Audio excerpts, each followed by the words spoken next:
Bom, vamos falar um pouquinho de cenário, né, e Ibovespa, e falar assim qual é a minha opinião, minha visão sobre esse cenário atual. Principalmente que no Brasil a gente tem uma ligação muito íntima com o cabaré, né? Então, mandamos um e-mail para vocês hoje falando sobre a Super Quarta e eu recebi algumas respostas interessantes, né? Porque assim, as pessoas têm dificuldade de esquecer o passado, né? Mas se prendem demais no passado como se o futuro ou o presente, né? Que na verdade o futuro não existe, né? Vocês há de convir comigo, né? A gente só tem presente e passado. Afinal de contas, o futuro nós estamos fazendo agora, cada segundo, né? É o futuro. Mas enfim, então eu recebi algumas respostas, né, dizendo o seguinte: mas a situação do cabaré tá como tá por causa do governo passado, que isso ou aquilo. Pessoal, imagina o seguinte: você muda para uma casa nova, né? Você mudou para uma casa nova, seja final de obra ou você alugou, e a casa tá imunda. E digamos que você alugou, comprou, enfim, já com móveis e tal, os móveis desarrumados e tal. E aí você começa a morar na casa e eu vou te visitar e te pergunto: mas peraí, você não limpou, não vai arrumar? Não, isso aí foi o outro morador ou o antigo dono de quem eu comprei, tá assim, desse jeito, vê se pode. O cara deixou assim e vai ficar assim. Pelo amor de Deus, né? Pelo amor de Deus, não tem nada a ver o antigo morador, o antigo dono da casa com o que você vai fazer com a casa. Então o que acontece? Nós temos aí 5 meses de governo e praticamente a gente não tem nenhuma pauta econômica importante, sendo que nós viemos já de uma mudança na mentalidade de gestão do cabaré. E nós não tivemos nenhuma pauta importante, econômica importante, colocando em votação. Nós não tivemos absolutamente nada. Então, essa é uma questão que acaba parando economicamente o país. E as pautas que a gente está discutindo precisamos descer a Selic, coisa que é Banco Central. Mas o Banco Central não desce a Selic, então vamos tirar a autonomia do Banco Central. Olha, vamos rever as privatizações, quer dizer, tudo que nós, em teoria, né, nós conquistamos avanços econômicos, ou seja, nós temos agora um marco do saneamento, nós temos uma importante empresa de eletricidade privatizada que foi a Eletrobras, nós temos um Banco Central independente, que é interessante, é importante. Assim, nós vamos rever isso tudo aí. Quer dizer, isso de certa forma traz uma instabilidade enorme para o campo econômico, para o campo jurídico. Não vou nem entrar nessa área do jurídico, porque já está instável há bastante tempo. Mas você traz uma instabilidade. E mesmo diante dessa instabilidade, eu posso dizer para vocês que eu estou mais levemente otimista com o nosso mercado, e eu vou explicar por quê. E apesar disso, não tem como a gente esperar uma reação positiva do mercado, sendo que quem assumiu agora, o cabaré entrou agora, né? Quem assumiu o cabaré agora, ao invés de fazer que sejam reformas ou começar um diálogo, né, com o resto do cabaré para aprovar medidas em que façam sentido, não estou nem dizendo para o modelo econômico anterior. Se você não concorda com o liberalismo do Guedes, ok, mas não apareceu nenhuma medida que pudesse, então, sinalizar para a gente que o nosso modelo econômico é o modelo econômico que o PT já fez anteriormente, a não ser a aprovação de mais gasto público. E para isso o mercado já precificou. Isso já são águas passadas. Ou seja, nós não temos uma direção para que a gente possa virar e falar assim: olha, a economia está seguindo nessa direção. Não, pelo contrário, vamos votar uma PL de fake news, quer dizer, olha o desgaste para votar algo que economicamente não muda absolutamente nada no nosso país. Diante disso, não dá para a gente imaginar ou esperar um avanço do índice. Mas espera aí, você está me dizendo que o cabaré é o que comanda o mercado? Não comanda. Mas num país como o Brasil, onde o Estado ele tem uma influência muito grande na economia, é diferente de outros países, onde o Estado tem uma influência menor na economia. No nosso país, o Estado é muito influente na economia. Tá? Quando a gente tem esse cenário, que é o que a gente tem no Brasil, né? Esse cenário é preponderante a gente entender qual é a medida econômica que esse Estado, que, por exemplo, é o maior produtor de petróleo, é o maior gerador de energia elétrica, né? Entendeu? Esse é o Estado. Eu preciso entender o que esses caras estão bolando ou imaginando para a economia. Quando essa informação não chega para a gente, quando essa informação não vem para o mercado, a gente diz que o mercado está meio que à deriva. E aí, o que acontece? O mercado acaba colocando uma expectativa muito acima de uma possível realidade. Foi por isso que nós vimos, há um tempo atrás, o DI disparar, e para quem está no FIA Black sabe que eu falei, olha galera, tem uma janela aqui para título público, pré ou até mesmo IPCA. Eu comentei isso. Por quê? Porque na minha sensibilidade o mercado jogou ou precificou um risco muito maior do que efetivamente estava acontecendo. Agora, não podemos dizer que o Brasil está à deriva, o Brasil não tem nenhuma medida, não tem nada, porque o governo anterior fez isso ou aquilo. Cara, não tem nada a ver uma coisa com a outra. O governo anterior é passado, ok, você assumiu agora o cabaré, o que você vai fazer? Não é? O que você vai fazer agora com o cabaré? E a gente não tem essa informação. Então o Brasil realmente está à deriva, o Brasil economicamente não tem nenhuma pauta, não tem nada. E o que a gente está fazendo, né, ou pelo menos estão tentando fazer, pressionar o Banco Central para baixar na marra a Selic, porque isso diminui o custo de dívida, impacto fiscal. Olha só, menor Selic, alívio fiscal, eu posso gastar mais. Não tenha a menor dúvida que é por isso que estão batendo fortemente. Porque a gente sabe que a Selic ela vai trabalhar em função da inflação. Nós tivemos uma pressão inflacionária no mundo inteiro, o Brasil não foi diferente, e aí houve um aumento da Selic, não só no Brasil, mas em vários países do mundo. Né? Economias estáveis tiveram que subir as suas taxas de juros, é só você olhar o noticiário. Então foi um movimento de bancos centrais no mundo inteiro.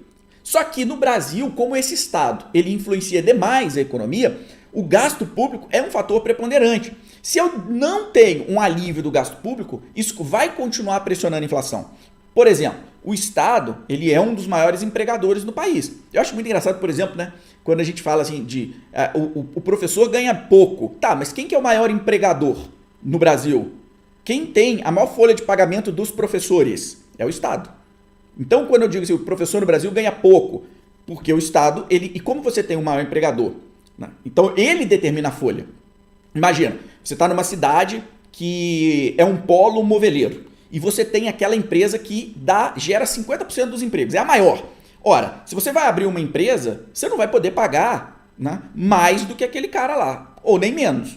Até pode variar um pouco, mas o salário que tu vai pagar é muito próximo daquilo ali. Provavelmente um pouco a mais para pegar os melhores profissionais. Mas você não vai pagar o dobro, você não é doido. Ok? Então, quando você tem essa referência, você acaba precificando o resto da cadeia. É fato, isso é normal. Faz parte de uma economia.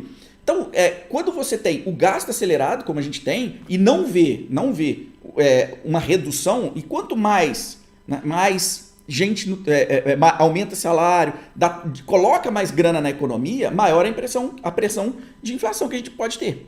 Beleza? E aí, cara, quando você não tem essa contrapartida, para um alívio da inflação futura, porque são vários fatores que afetam a inflação, óbvio, não é só gasto público. Mas quando o gasto público ele continua pressionando a inflação, ele continua como um fator importante, lá na frente você pode não ver o recuo inflacionário. E esse é um ponto importante para uma redução natural e normal da Selic. Ela só vai cair, na verdade, ela só vai cair quando, eu acredito, né, que o Banco Central consiga ver isso. Agora, vamos falar real. A gente hoje tem uma Selic, na minha opinião, mas eu não sou especialista, muito alta em função do que está rodando a própria inflação. Então a gente tem uma Selic muito forte, a gente está com o juro real muito alto.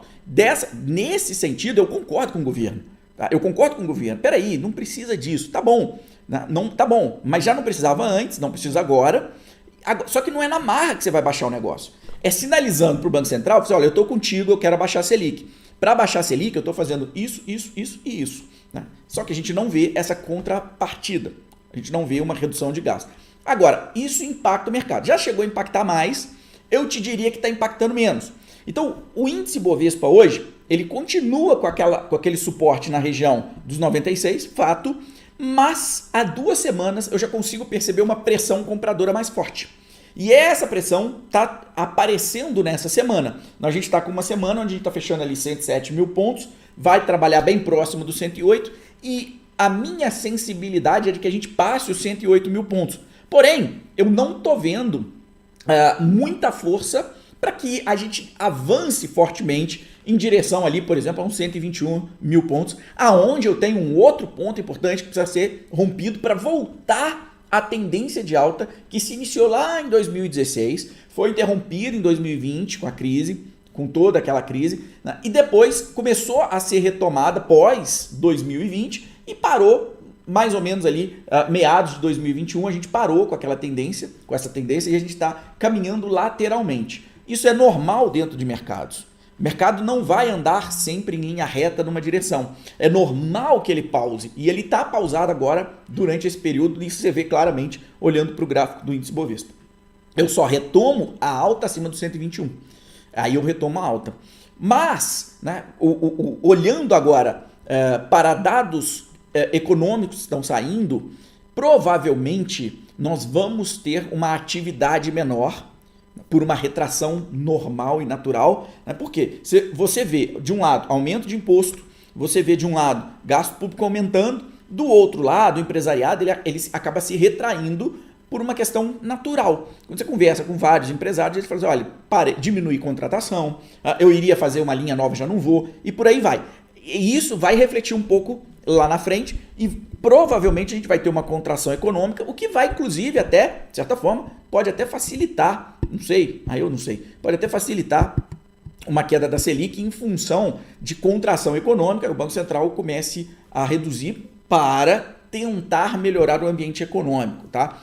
Mas se o cabaré não está mostrando para que veio, não está mostrando um serviço na área econômica, não pauta nada de diferente, acaba que o mercado fica refém de noticiazinhas, de expectativas curtas, né? E eu acho que se sustenta até agora, principalmente pelos resultados das empresas, que eu comentei isso aqui em outras super quartas, porque a minha expectativa era de que os resultados fossem bons, porque a gente ainda são resultados de um trimestre, né, ainda forte, e muitas empresas entregaram resultados bons, estão entregando resultados bons, algumas inclusive se recuperando. Ainda não é perfeito, como é o caso do Bradesco da vida, entregou um resultado de recuperação, não é a perfeição, mas entregou um resultado de recuperação. Outras empresas, principalmente o setor de shopping, estão entregando resultados fortes, resultados muito bons. Então, assim, esses resultados, de certa forma, sustentam o que eu venho falando. Na minha opinião, a gente realmente está com um mercado extremamente barato, empresas mostrando para que vieram, entregando esse resultado, só que ainda não está no preço. Do ponto de vista do investidor, a minha cabeça fica assim, que fique assim por mais 4 anos, por mais 3, 4 anos, que fique assim, porque eu consigo ir comprando aos poucos, né? Eu consigo colocando mais ações para dentro. Eu não quero que suba, não quero mesmo que suba. Por quê? Porque eu consigo pagar o mesmo preço que eu pagava há 6 meses numa ação e vou pagando, e vou comprando. Então, todo mês, mais um pouquinho que eu vou adquirindo e vou incorporando a minha carteira. Eu sei que muita gente não pensa assim, muita gente já gostaria de que o mercado estivesse subindo, acha que tem que ser uma renda fixa, todo mês subir, não é assim, tá? Mas o que eu, pela minha experiência, períodos assim, eles desgastam bastante as pessoas, muita gente sai, né? Muita gente acha que não deveria nem ter começado, é fato, né? Muitos vão falar assim, estou perdendo dinheiro, não quero continuar, vou para a renda fixa, porque a renda fixa está pagando melhor e por aí vai. Só que quando você tem um ciclo de alta, um ciclo mais forte, você vai ver retornos em questões de 1 ano, de 2 anos, retornos que você demoraria, sei lá, 3, 4, 5 anos numa renda fixa para acontecer. Foi assim, por exemplo, entre 16 e 19. Pode pegar qualquer ação aí, entre 2016 e 2019, você vai ver que a alta foi absurda. Foi muito forte nesse período. Justamente por quê? Porque nós viemos de um período muito grande, 2010 até 2015, até por ali, de represamento econômico. Uma política econômica equivocada trouxe um crescimento medíocre e quando o cenário mudou, aí a gente tem aquela explosão de rentabilidade. E provavelmente isso vai acontecer em algum momento. Inclusive, eu diria que, para mim, a Bolsa, se ela tivesse ali nos 84, 85 mil pontos, seria até mais interessante. Mas ela sequer conseguiu perder os 96 mil pontos, mesmo com um cenário adverso, mesmo com o cabaré não fazendo um dever de casa mesmo com o Cabaré não mostrando a que veio do ponto de vista econômico, mesmo com tudo jogando contra, né, a gente ainda conseguiu sustentar os 96, tá? Bom, eu acho então que o Bovespa deve trabalhar acima dos 108, né, e 108 mil, deve ter alguma força ainda pela frente, principalmente no fechamento dessa semana, e semana que vem a gente volta a falar novamente. Agora, eu não sou um cara especialista em política, né? Eu não leio sobre isso, não estudo sobre isso, eu sou absolutamente zero quanto à política. Então, vocês sabem que eu tenho uma restrição muito grande a ficar comentando política, porque a única coisa que eu passo a avaliar, né, que eu ensino e falo é o seguinte: eu olho para indicadores. Por quê? Porque tudo que é noticiado, né? O ministro fez isso, o presidente fez aquilo, a Câmara vai fazer isso ou aquilo, tudo tem um índice de mercado que vai capturar essa energia e vai te dar a resposta do mercado. Isso é fato, tá? Não é à toa que políticos equivocados brigam o tempo inteiro com o mercado. Por quê? Porque eles querem que o mercado aceite o que eles façam e reaja bem a tudo que eles fazem. Ok? E a gente está vendo isso acontecer também com essa PL nova aí, né, do Cala a Boca. Agora a gente tem novo avanço para cima de quem diz que eu acho que isso daí está errado. Aí você tem um avanço. Então, assim, esse tipo de política, o mercado tem indicadores para isso. Pode pegar uma curva de DI. Então, acompanhar isso, curva de risco Brasil, acompanhar isso é fundamental.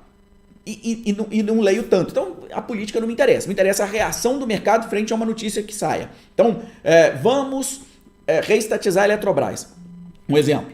Tá? Vamos reestatizar. Ok. Será que eles vão ser bem-sucedidos? Não sei. Olha para a cotação e vê o que a cotação está te dizendo. A cotação me diz que vai ser bem-sucedido. Agora, se vão conseguir na prática, eu não sei, porque depende de um monte de coisa. E se em última instância for para aquele puxado lá do Cabaré, né, os togados, e eles falam assim, não, tá tudo errado e tal, e baixarem uma lei. E aí?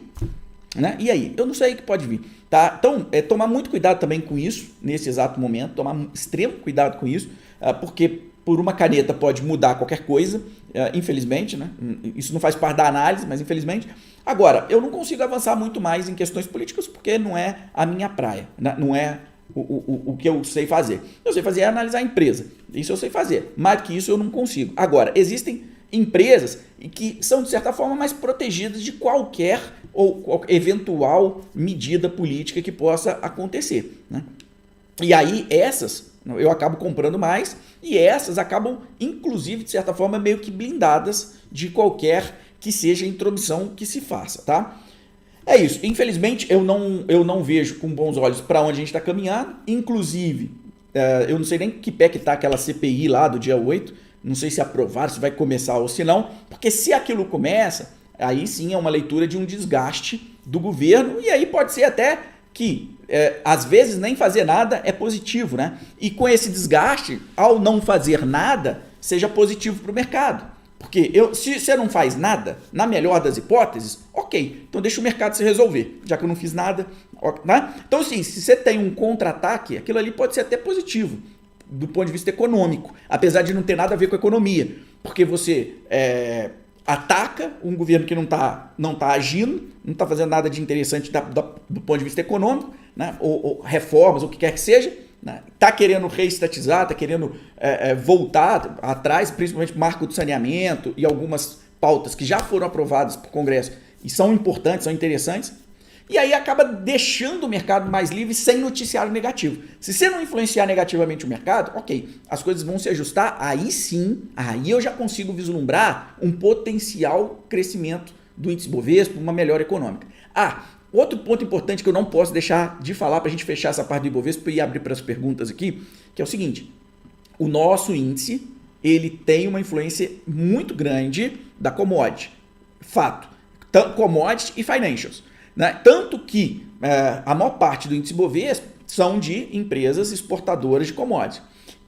Logo, como a gente não tem o mundo crescendo, não tem uma demanda por commodity muito grande, haja vista o valor do minério, que caiu bastante, tá? Isso também pressiona o índice Bovespa para que ele não suba, tá? E aí, para mim, então, esse é o melhor cenário. Por quê? Como quem já me acompanha há um tempo, quem está no FIA sabe, eu tenho olhos para o mercado interno, eu já gosto muito do mercado interno desde lá 2016, essa é a minha visão. Durante esse período, 2016 para cá, até 2019, o mercado interno estava maravilhoso.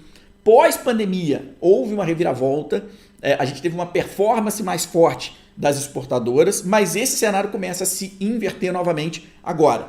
Eu percebo isso, pelo meu feeling, eu consigo perceber isso, tá? Então o mercado interno começa a melhorar em detrimento desse mercado externo. A gente sabe que isso é cíclico, só que não adianta também você querer pegar uma perna do mercado externo, uma perna disso, uma perna daquilo, porque você não vai conseguir. Crava, a tua mão crava, né, os seus investimentos num segmento que você acredita que vai crescer ao longo dos anos, aproveita esses momentos de instabilidade e de queda para aumentar a posição. Portanto, o fato do mundo não estar crescendo também é um fator que dificulta a evolução do índice Bovespa nesse curto espaço de tempo, ou seja, dificulta a gente testar 120 mil. Não quer dizer que a sua carteira não ande, porque, por exemplo, a carteira FIA, que segue o que eu falo no FIA Black aqui, esse ano está com uma alta acho que de uns 20%, enquanto o índice Bovespa cai. Deixa eu até dar uma olhada para não falar bobagem. Logo, fica claro aqui que existe oportunidade sim no mercado interno. Ela está subindo no ano 19% e o Ibovespa cai 2% em 2023. Por quê? Porque o cenário interno, ou seja, minha cabeça começou a se materializar, começou a tomar corpo. Né? E para a gente, para quem está com essa visão, o fato de uma não evolução no preço de commodity até corrobora com isso e ajuda, acaba segurando o índice, enquanto outras empresas começam a andar mais facilmente. Bom, sobre o índice Bovespa, é isso.